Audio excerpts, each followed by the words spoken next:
Bismillahirrahmanirrahim. Assalamualaikum warahmatullahi wabarakatuh. Perkenalkan, saya Fitriyanti Handayani SPMP, dosen pada program studi Agroteknologi Fakultas Pertanian, Perikanan dan Peternakan Universitas 19 November Kolaka. Latar belakang pendidikan saya, S1 saya adalah lulusan dari Universitas Halu Oleo Kendari, jurusan Budidaya Pertanian, program studi Agronomi, dan lulus pada tahun 2011. Kemudian saya melanjutkan pendidikan magister saya di universitas yang sama, yaitu Universitas Halu Oleo Kendari, program studi Agronomi, dan lulus pada tahun 2013. Di sini saya akan memaparkan metode pembelajaran yang saya terapkan kepada mahasiswa, terutama untuk mata kuliah teknologi benih yang saya ampuh. Saya menggunakan sistem DIA, Delivery Interaction Assessment.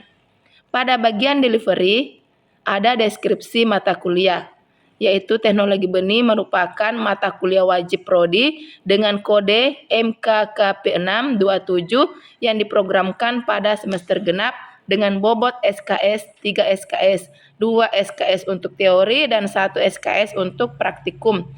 Mata kuliah ini mengkaji tentang pengertian benih, peranan benih, mutu benih, penyakit benih, komposisi benih, dormansi benih, perkecambahan benih, viabilitas dan vigor benih, teknik pengujian mutu benih, panen, pengolahan, penyimpanan, pengemasan, serta pemasaran benih, dan juga kemunduran benih. Untuk capaian pembelajaran,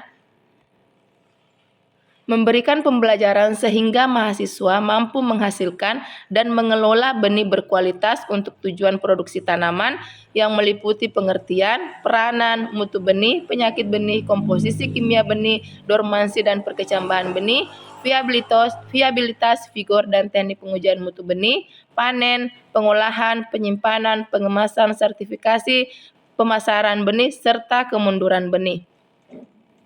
Untuk materi pembelajaran atau bahan ajar, yang pertama pengertian peranan dan mutu benih, yang kedua penyakit benih, yang ketiga komposisi kimia benih, yang keempat dormansi dan perkecambahan benih, yang kelima viabilitas, vigor dan teknik pengujian mutu benih, yang keenam panen, pengolahan, penyimpanan, pengemasan, sertifikasi dan pemasaran benih, dan yang terakhir adalah kemunduran benih.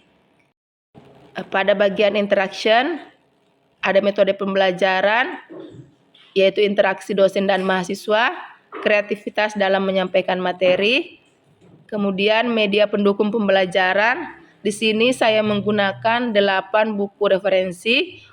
Yang pertama, buku dari Wijayati tahun 2013, Dasar Ilmu dan Teknologi Benih. Yang kedua, buku dari Kamil tahun 1982, Teknologi Benih 1. Yang ketiga, buku dari Kartasaputra tahun 2003, Teknologi Benih, Pengolahan Benih, dan Tuntunan Praktikum. Yang keempat, buku dari Kuswanto, Dasar-dasar Teknologi Benih, Produksi dan Sertifikasi Benih. Yang kelima, buku dari Lita Sutopo tahun 2012, Teknologi Benih. Yang keenam, buku dari Wahyu dan Setiawan, Produksi Benih. Yang ketujuh, Sajat dari Benih untuk Benih, dan yang terakhir buku dari Prapto Yudono tahun 2015, Perbenihan Tanaman, Dasar Ilmu, Teknologi, dan Pengelolaan. Kemudian media pendukung pembelajaran, yaitu menggunakan internet untuk mencari referensi secara online. Kemudian media pembelajaran yang saya gunakan ada PowerPoint, proyektor, dan juga whiteboard. Dan yang terakhir, pada bagian asesmen, sistem penilaian mata kuliah. Yang pertama, kehadiran 15%. Kemudian yang kedua, tugas. Tugas terdiri dari kuis, mata kuliah, keaktifan. Saya kasih nilai 25%. Kemudian ujian tengah semester, UTS 30%, dan penilaian yang keempat yaitu ujian akhir semester, UAS 30%. Untuk kriteria penilaian, mulai dari nilai A sampai nilai E. Untuk nilai A, 4 derajat mutu istimewa, tingkat kemampuan 86 sampai 100. Untuk nilai AB, angka 3,5 derajat mutu baik sekali, tingkat kemampuan 81 sampai 85,99. Untuk nilai B, 3 derajat mutu baik, tingkat kemampuan 76 sampai 80,99. Untuk nilai BC, 2,5 derajat mutu cukup baik, tingkat kemampuan 71 sampai 75,99. Untuk nilai C, 2 derajat mutu cukup, tingkat kemampuan 61 sampai 70,99. Untuk nilai CD, 1,5 kurang cukup, tingkat kemampuan 51 sampai 60,99. Untuk nilai D, 1 derajat mutu kurang, tingkat kemampuan 41 sampai 50,99. Nah, ini merupakan batas minimum kelulusan untuk jenjang S1 pada Universitas 19 November Kolaka.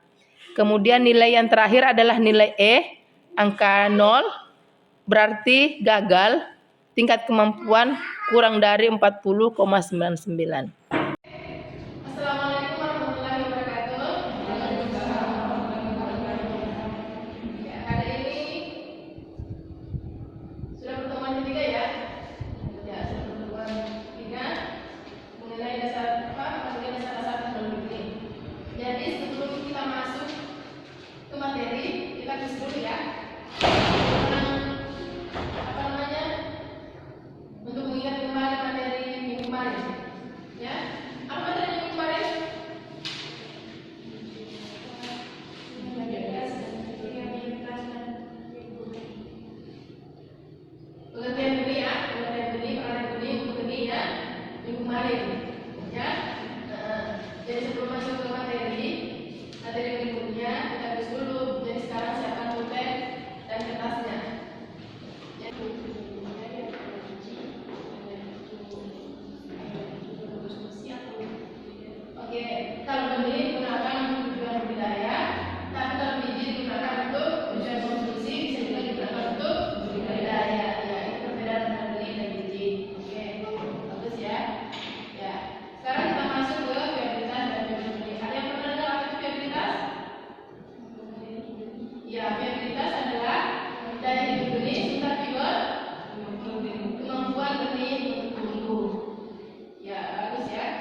fisiologis. Ya, kemudian processing benih, bagaimana bagaimana dilakukan untuk mempertahankan viabilitas benih. Viabilitas itu tadi apa?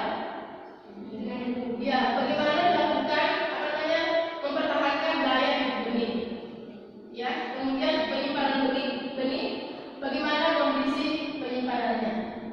Ya, kalau misalkan benih kakao disimpan, dia kan sudah basah, ya kan?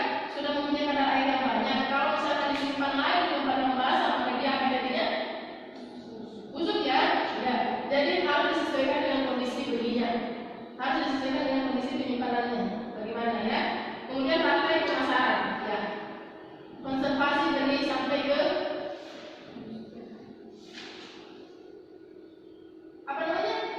kalau kita hasilnya sudah diproduksi, siapa yang dimana kita harus pasarkan? Produsen atau konsumen? Konsumen ya. Ya, bagaimana caranya kita bisa menggait konsumen? Misalnya kita sudah memproduksi benih jagung, gimana kita bisa jual? Kan kita sudah targetkan memang siapa, gimana kita harus jual, ya kan? Sudah ada memang ininya, sudah ada memang tempat di mana kita harus jual, sudah ada komunikasi sebelumnya. Makanya setelah panen langsung, ya, langsung ditanda oleh si A misalnya, ya, ya itu merupakan faktor-faktor yang mempengaruhi viabilitas benih. Oke, ada pertanyaan?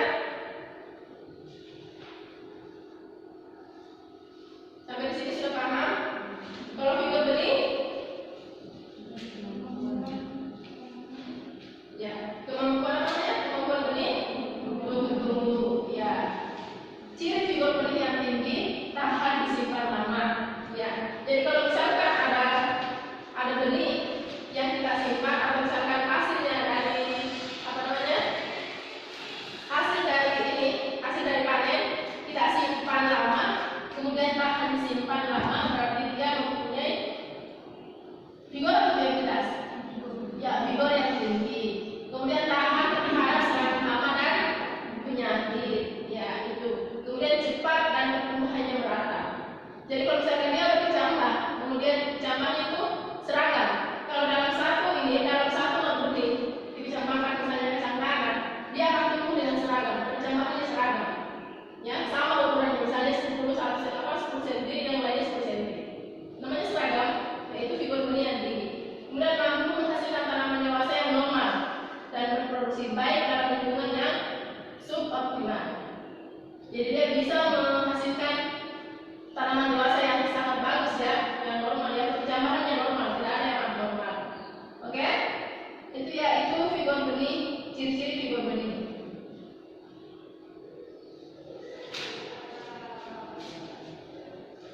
Sekarang kita masuk ke teknik pengujian benih. Ya. Manfaat uji viabilitas, tadi kan sudah disebutkan faktor-faktor yang mempengaruhi viabilitas, sudah disebutkan ciri-ciri figur benih yang tinggi. Sekarang kita masuk ke manfaat uji viabilitas. Yang pertama, dapat mengetahui kualitas fisiologis benih. Ya, dapat mengetahui kualitas fisiologis benih. Fisiologisnya tadi apa? Apa tadi? Performanya ya? Ya, penampakannya. Bukan penampakan lain-lain ya. Penampakannya dalam hal dia mencapai masa fisiologis. Ya, misalnya warnanya, bentuknya kan misalnya dari kecil menjadi besar. Kan kalau misalkan mangga, dia awalnya mulai tumbuh dari benih, kemudian tumbuh tidak kecil terus ya. Ya, kalau dia sudah mulai masak, pasti dia akan berbeda bentuknya, dari kecil menjadi besar. Kemudian warnanya dari hijau menjadi agak kuning-kuningan. Ya, itu fisiologisnya. Ya, dapat digunakan sebagai dasar perhitungan benih dalam usaha tani. Ya, kalau memang kita mau mencapai viabilitas dan figur yang tinggi, kan harus ditahu dulu. Ya kan, ada memang teknik pengujiannya. Ya, untuk mengetahui viabilitas dan figur benih yang baik sebelum digunakan untuk penanaman. Kemudian untuk membandingkan antara lot yang satu dengan yang lainnya. Ya, kita uji dulu ya. Kita uji apakah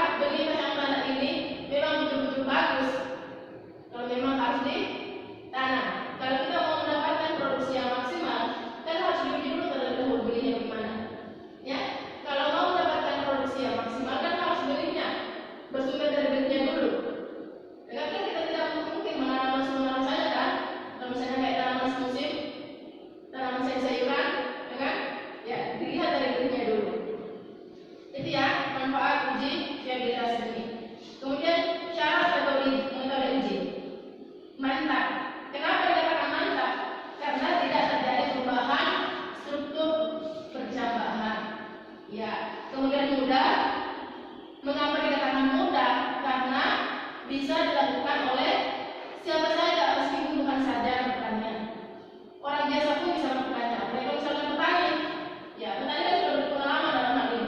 Bahkan pengalaman yang petani dalam melakukan budidaya tanaman itu lebih banyak dibandingkan kita ya, yang sekolah di kelas pertanian. Ya, kalau kita terjun di lapangan, otomatis kita akan kalah sama si petani. Ya kan? Petani itu lebih tinggi pengalamannya. Kenapa? Karena dia sudah dulu di dunia budidaya tanaman. Sementara kita kan baru belajar teorinya. Bahkan prakteknya pun sedikit-sedikit kan. Ya, tapi kalau petani langsung dia mempraktekkan. Tanpa belajar teorinya pun dia sudah tahu bagaimana kualitas benih itu. Itu ya. Kemudian tanpa pengawasan. Ya. Kenapa dikatakan tanpa pengawasan? Karena tidak perlu diawasi terus-menerus. Ya kan? Kalau mau melakukan menguji viabilitas, menguji vigor kan tidak perlu diawasi secara terus-menerus. Kalau misalkan hari ini dilakukan pakai cambahan, kan besok lagi baru bisa kita amati. Maksudnya dilihat perubahannya, apakah hari ini sudah bercambah atau tidak. Yang kemarin kita sudah tanam, ya. Besoknya apakah bercambah atau tidak? Kita melihat bercambahnya bagaimana kan? Itu. Tapi kan perlu diawasi sampai dia bercambah. Misalnya kamu tanamin terus, ya, pelototin terus sampai dia bercambah. Sampai besoknya kamu tanam terus karena mau bercambah ya? Tidak ya, tidak seperti itu. Makanya cara metode ujinya itu tanpa pengawasan. Ya. Kemudian ada beberapa metode uji. Ya, kemarin kan saya sudah sebut sedikit ya mengenai uji antar kertas, disingkat iya. Ada namanya angka. Ini uji. Kemudian uji di atas kertas. Namanya ya. Kemudian uji kertas diburu didirikan ujian dan diberi plastik ya. Iya. Uji kertas digulung didirikan diberi plastik. Kemudian yang terakhir uji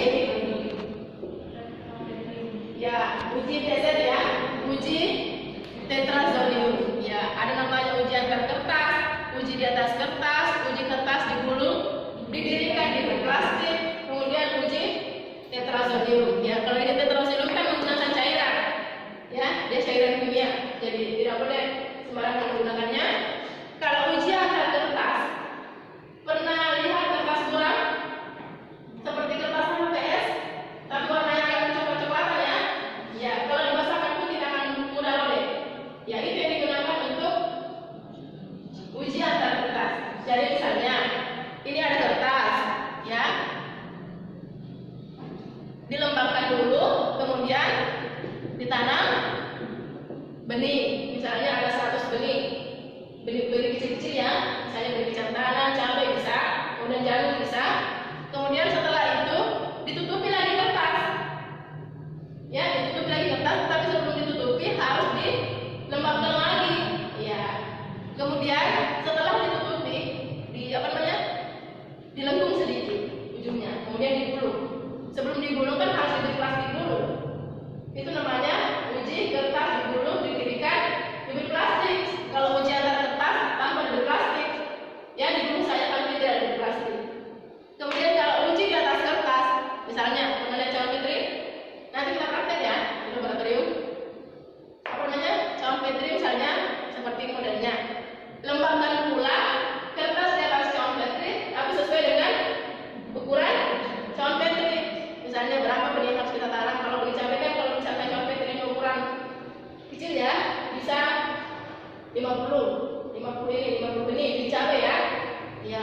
Kemudian setelah itu kita letakkan di germinator, namanya oven percambahan. Ya, itu uji di atas kertas. Kalau uji atas kertas ditutup kertas lagi, tapi bukan di atas calon petri, ya kan? Kalau di atas calon petri kan harus begini, digunting dulu sesuai dengan ukuran calon petri. Kalau uji kertas digulung didirikan di plastik, pertama kita lakukan seperti uji antar kertas. Tapi sebelum digulung harus diberi diletakkan di bak perkecambahan, namanya germinator, ya. Modelnya seperti oven, tapi dia tidak tidak colok di listrik, ya, tidak. Hanya dia fungsinya untuk mencampakkan ini, namanya germinator. Sudah paham mengenai uji beberapa metode uji? Ya, metode uji ini digunakan untuk menguji viabilitas dan vigor benih. Ya, itu ya. Ya, kalau untuk menguji viabilitas dan vigor benih, ada namanya uji PTM, potensi tumbuh maksimum. Iya. Rumusnya ini pernah saya singgung sedikit ya. Jumlah benih berkecambah. Ya, jumlah benih Dibagi jumlah benih yang ditanam dikali 100%. dibagi jumlah benih yang ditanam Dikali 100%. ya kali 100%. Itu untuk mendapatkan potensi tumbuh maksimum. Kemudian ada namanya ya daya bercambah. Apa rumusnya?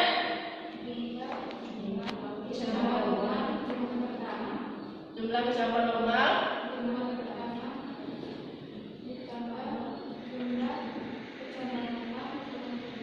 ya dibagi jumlah benih yang ditanam kali 100%. ya kali 100%.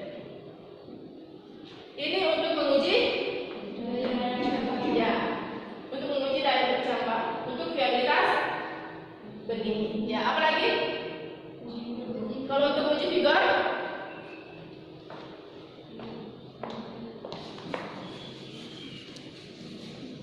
ini apa namanya? Ini untuk menguji viabilitas.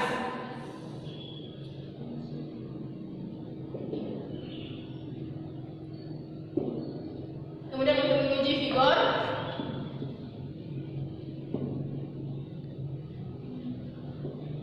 apa rumusnya? Indeks vigor ya, IV ya. Indeks vigor jumlah ya dibagi jumlah benih yang ditanam kali 100%. nah, kemudian ada namanya kecepatan tumbuh relatif. Kalau kecepatan tumbuh relatif rumusnya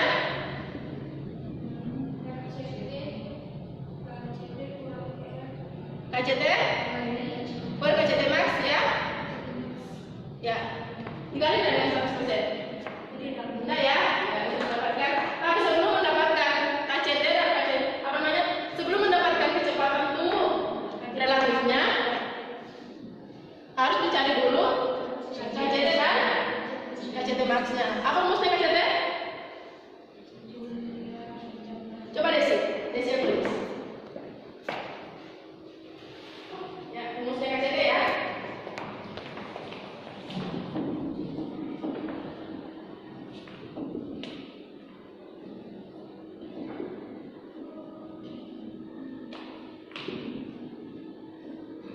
Ya, itu rumusnya untuk mendapatkan kecepatan tumbuhnya.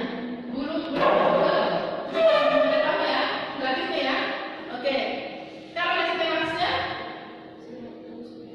100 dibagi coba sambil naik saya.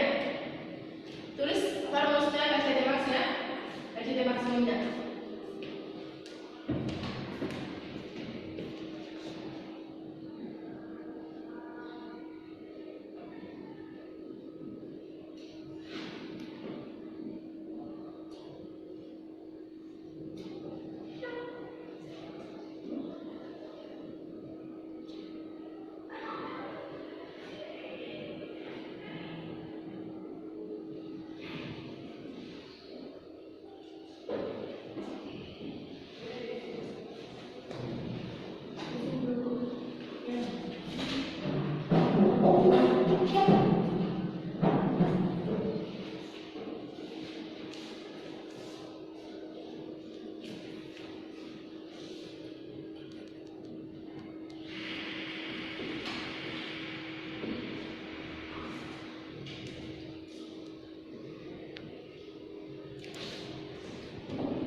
Jumlah benih abnormal. Jumlah benih mati? Ya. Ini adalah total. Ini total benih yang